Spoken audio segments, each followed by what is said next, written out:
biagwas me banangich kaname ngai ti jeno ne lat chuang point dang de te to ka keda chuang point dang de te to ka keda la ba chal ka meda kan chuang point dang de je to de ka la di jen ti jeno lat chuang point dang de te to ka keda la da tok nat de ka kula loji de riet kan ti pingwas me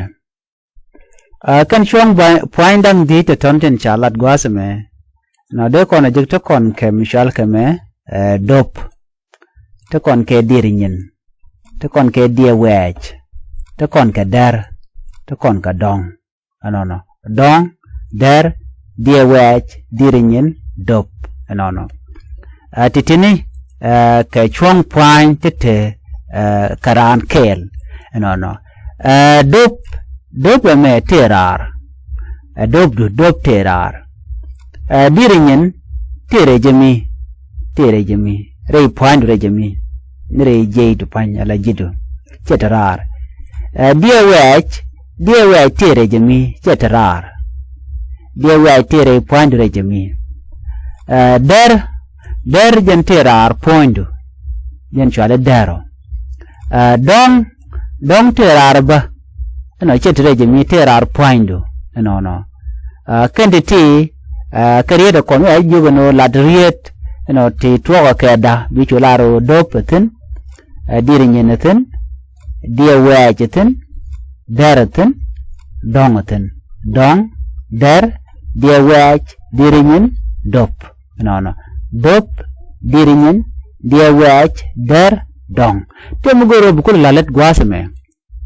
tangwas ne te ngwan chika na mala leslet dong mi kuji kwen te mugoro no blalet nani am lam na kwen na mi chale do na mi chale di na mi chale nye na mi chale die na mi chale we na mi chale da na mi chale do ano bar yeden kon to gwa bana ku kula nyoka millet kon gaten ko bu kon kula te understanding nu go am bu kon ling la do me mi chana pamatin be jinong dop di me mi chana ramatin be dir be nong nye me mi chana naratin be nyin nong nyin dir nyin die me mi chana we chana chaja chana mat be chwa die wech gwadam be wech be unong da mi chana ramatin be jinong dar do mi chana ngamatin be jinong dong no kediti ke riet tidiri gwar deri ngai kediri lodien ba deri ngai ka do badan chagan no kaya dop diringen diawech der dong akan dang ditin kon gor no deri ngan mi jaiti jeno lat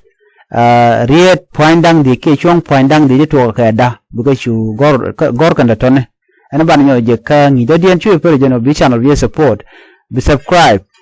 ko bingini bukan cuma malah syukur je kepet biar temal